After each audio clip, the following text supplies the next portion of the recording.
बिस्मिल्लाहिर्रहमानिर्रहीम। शुरू अल्लाह का नाम लेकर जो बड़ा मेहरबान निहायत रहम वाला है। वल इहसान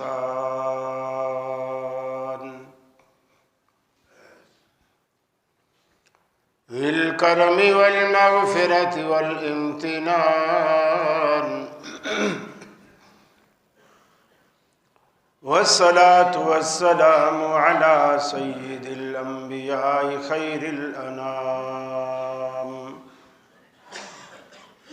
व अला आलिहि व सहाबिहि व अज़वाजिहिल इज़ाम व अत्बाइहि व अहबाबिहि व रुफ़क़ाइहिल बररतिल किराम। अम्मा बाद फ़अऊज़ु बिल्लाहि मिनश शैतानिर रजीम। बिस्मिल्लाहिर रहमानिर रहीम। इक़्तरब लिन्नासि हिसाबुहुम व हुम फ़ी ग़फ़लतिन मुअरिदून। वक़ाल अल्लाहु तबारक व तआला अल-क़ारिअतु मल-क़ारिअह वमा अदराक मल-क़ारिअह यौम यकूनुन्नासु कल-फ़राशिल मबसूस व तकूनुल जिबालु कल-इहनिल मनफूश फ़अम्मा मन सक़ुलत मवाज़ीनुहु फ़हुव फ़ी ईशतिन रादियह व अम्मा मन ख़फ़्फ़त मवाज़ीनुहु फ़उम्मुहु हावियह वमा अदराक मा हिय नारुन हामियह।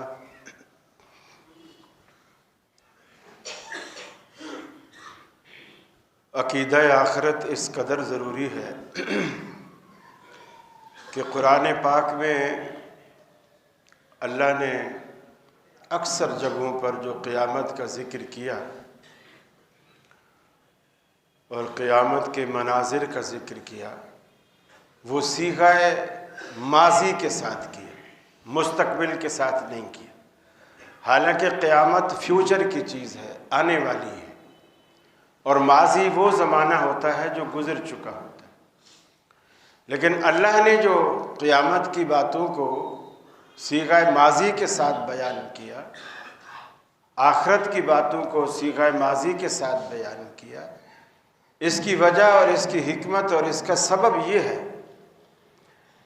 कि जो चीज़ गुज़र चुकी होती है इंसान देख चुका होता है और उस पर उसको यकीन होता है। मिसाल के तौर पर किसी शख्स के वालिद फौत हो गए हैं, अब इसमें उसके बेटे को कोई डाउट नहीं, उसको यकीन है कि मेरे अब्बा फौत हो गए।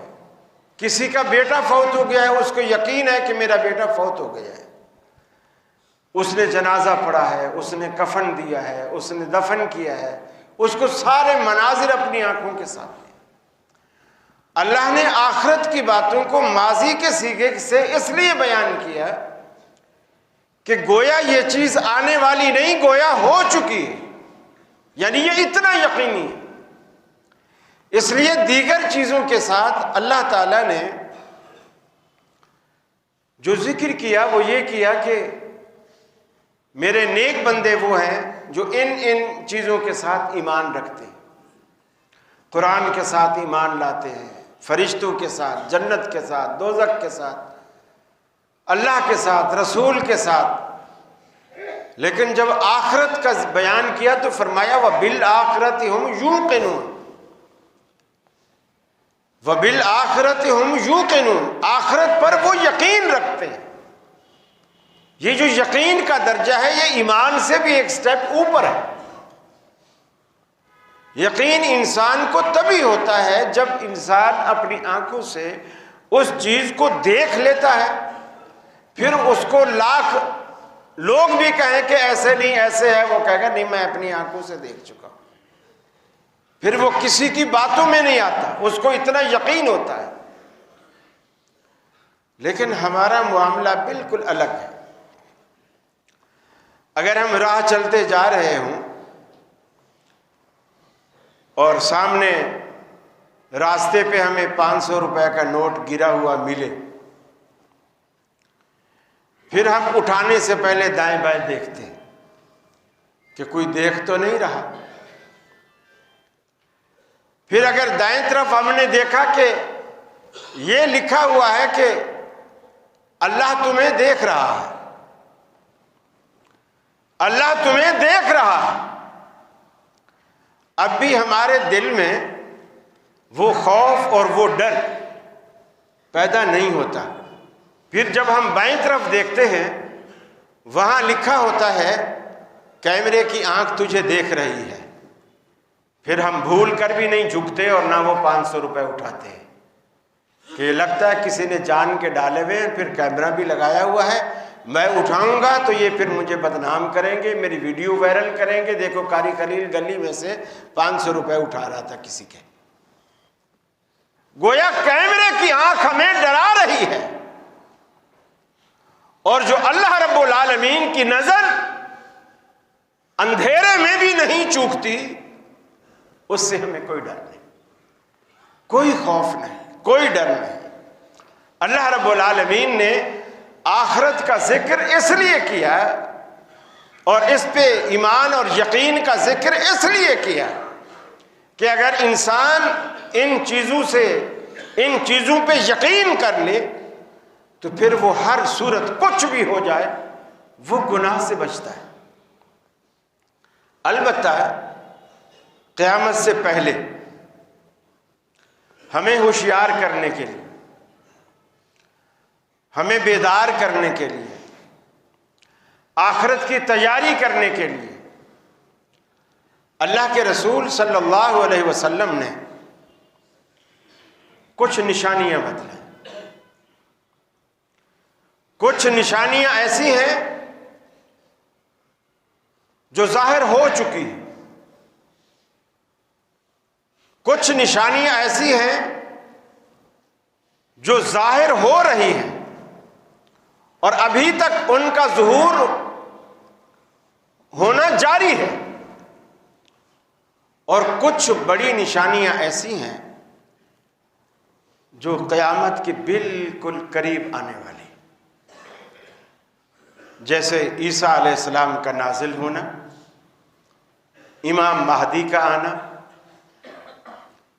दज्जाल का आना, याजूज व माजूज का निकलना, दाब्बतुल अर्द का आना,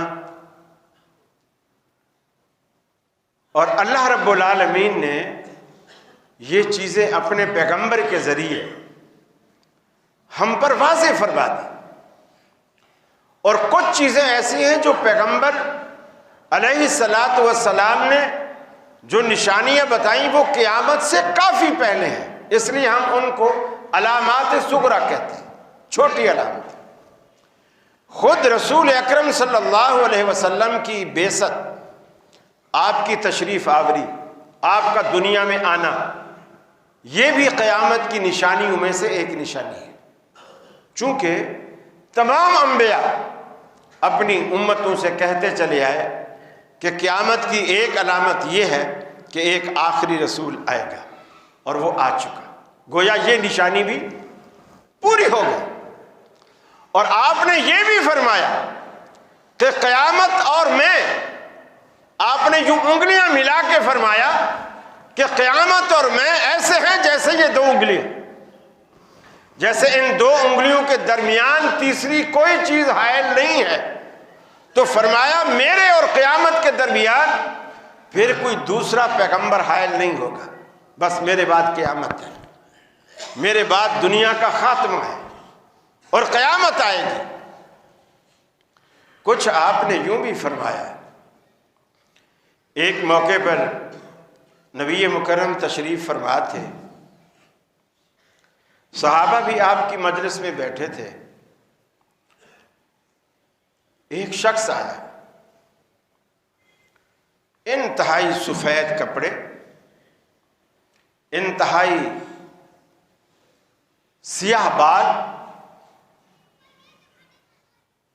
और इंतहाई साफ सुथरा, और रसूलुल्लाह सल्लल्लाहु अलैहि वसल्लम से इतना बेतकल्लुफ कि आप ऐसे बैठे थे जैसे आप अत्तहियात में बैठते हैं, दो जानू होकर आप बैठे थे, वो भी आपके सामने दो जानू होकर आकर बैठे उसी तरह जिस तरह आप बैठे, और बेतकल्लुफी से इस तरह बैठा कि उसने अपने घुटने रसूलुल्लाह सल्लल्लाहु अलैहि वसल्लम के घुटनों के साथ टच कर दी, मिला दी। हालांकि कोई मेहमान, कोई अजनबी बंदा आता है तो वो इस तरह इतनी कुर्बत के साथ नहीं बैठता। चुनाचे हदीस के अल्फाज हैं फ़अस्नद रुकबतैहि इला रुकबतैहि, उसने अपने दोनों घुटने रसूलुल्लाह सल्लल्लाहु अलैहि वसल्लम के घुटनों के साथ मिला दिए। और फिर ये नहीं, अपने दोनों हाथ, दोनों मफहूम मुहद्दिसीन ने बयान किए कि अपने दोनों हाथ आपकी रानों पर रख लिए या अपने दोनों हाथ अपनी रानों पर रख लिए, दोनों मफहूम उसमें से निकल सकते हैं। और फिर ये रखकर उसने कुछ सवाल किए, उसमें से एक सवाल ये था, मतस्सात या रसूल अल्लाह, अल्लाह के रसूल सल्लल्लाहु अलैहि वसल्लम आप बताइए क़यामत कब आएगी? आपने फरमाया मल मसऊल अन्हा बिआलम मिनस्साइल, जैसे सवाली को मालूम नहीं है, मसऊल को यानी जिससे पूछा जा रहा है उसको भी मालूम नहीं, जितना साइल जानता है उतना मैं जानता हूं। यानी क़यामत के आने का वक्त किसी को मालूम नहीं, ये अल्लाह ही जानता है। उसने कहा अल्लाह के रसूल फिर उसकी कुछ निशानियां, आपने निशानियों में से कुछ निशानियां बयान फरमाई। पहली निशानी ये बयान फरमाई अन तालिदल अमत रब्बतहा, कि लौंडी खादमा अपने आका को जन्म देगी। यानी जो लड़का पैदा होगा वो हुक्मरान बनेगा और जो उसकी मां होगी वो नौकरानी होगी। इसका मफहूम ये है कि एक वक्त ऐसा आएगा माएँ बच्चे जनेंगी, बच्चे हाकिम बनेंगे और माओं के साथ वैसा सलूक करेंगे जैसे एक हाकिम नौकरों के साथ करता है।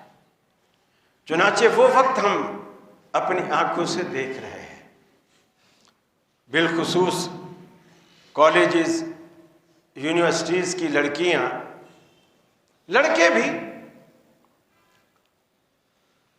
अपने शूज पॉलिश खुद नहीं करेंगे, मां से करवाएंगे। कपड़े इस्त्री खुद नहीं करेंगे, मां से कराएंगे। और फिर उस मां की उस घर में उन बच्चों के सामने हैसियत क्या होती है? एक नौकरानी से ज्यादा कुछ नहीं। मेरे भाई, ये अलामत क़यामत में से एक अलामत तो है, लेकिन ये अलामत भी किसी क़यामत से कम नहीं है। आप जानते हैं, थोड़ा सा आंखें बंद करके दिल की गहराई में जाके थोड़ा सा इतना सोचें। आज हम होटल पे खाना खाने भी बैठते हैं ना, वो वेटर जिसने हमें 10-15 मिनट की, एक वक्त की, एक दिन की, पूरे की नहीं, एक वक्त की, सिर्फ 10-15 मिनट के लिए सर्विस प्रोवाइड की होती है। ट्रे में खाना ला के रख दिया, पानी ला के रख दिया, या जो आपने ऑर्डर किया वो ट्रे में ला के रख दिया, और आखिर में उसने एक कॉपी में फाइल सी बनी होती है, उसमें बिल भी लाके रख दी। आप उसकी 10-15 मिनट की सर्विस के लिए उसे टिप देते हैं अपनी हैसियत के मुताबिक या होटल की हैसियत के मुताबिक। छपरी वाला होटल है तो आप 10-20 रुपए से काम चला लेते हैं, और अगर कोई बड़ा होटल है तो फिर आप 500 रुपए भी दे देते हैं। उसी फाइल में जिसमें वो बिल लाया है, आप उसी फाइल में बिल के पैसों के साथ 500 रुपए एक्स्ट्रा रख के उसे वापस करते हैं। और अगर कोई कुछ भी नहीं दे सकता तो कम से कम आप थैंक यू तो उसे करते हैं, आप उसे कम से कम शुक्रिया तो अदा करते हैं। लेकिन आपकी मां ने जो आपको सर्विस प्रोवाइड की, आपने उसका कभी अंदाजा लगाया? वो 5-10 मिनट की सर्विस नहीं है, एक दिन की सर्विस नहीं है, और सिर्फ ट्रे में खाना सामने रखने की सर्विस नहीं है। आपके पैदा होने से भी पहले 9 माह तक उसकी सर्विस जारी रही। आपके पैदा होने के बाद पता नहीं, आप बिस्तर पे पेशाब भी करते थे तो गीला कपड़ा, अगर गरीब लोग हैं और कपड़ा नहीं है, गीले कपड़े अपनी तरफ कर लेती और आपकी तरफ सूखा हिस्सा कर देती, ताकि मेरा बच्चा मीठी नींद सो जाए। आपका बचपन, लड़कपन ऐसे गुजर गया, आपको पता भी नहीं चला। टाइम पर आपके कपड़े धुल रहे हैं, आपके कपड़े इस्त्री हो रहे हैं, आपके स्कूल की यूनिफॉर्म तैयार हो रही है, आपका बैग और बस्ता तैयार हो रहा है, आपको स्कूल तक छोड़ने जाया जा रहा है, फिर दोपहर को लेने जाया जा रहा है। ये सारी सर्विस है। आप किसी दासी, किसी नौकर, किसी मुलाजिम का, इन सारी चीजों का आप उसका मुआवजा तो लगाएं कि जी रोज आपके बच्चे को स्कूल से लाएगा और छोड़ेगा, इसका कितना मुआवजा लेगा? रोज आपको रोटी बना के देगा, खानसामा कितना मुआवजा लेगा? रोज आपको कपड़े धो के इस्त्री करके देगा, धोबी आपसे कितना मुआवजा लेगा? आपके घर का झाड़ू और पोछा भी कोई मासी करेगी, वो आपसे कितना मुआवजा लेगी? आपके सने हुए बर्तन भी वो धोएगी, उसका कितना मुआवजा लेगी?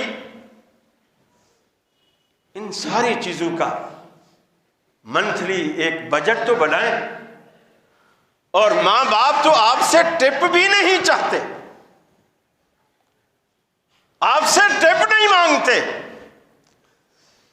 लेकिन अपने किरदार से, अपनी मुस्कान से, अपनी मुस्कुराहट से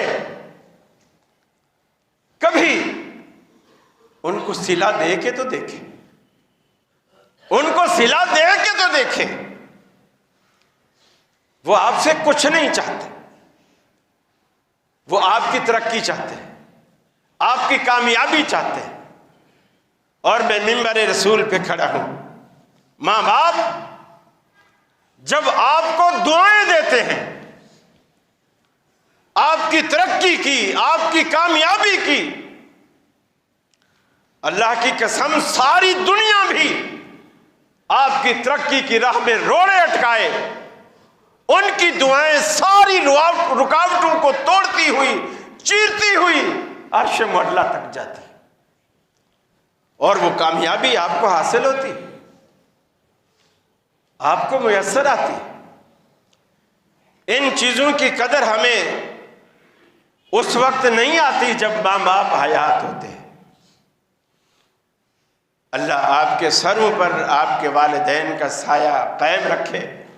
जब इनके जनाजे उठते हैं फिर पता चलता है कि हमारे सर से क्या उठ गया है, क्या चला गया है।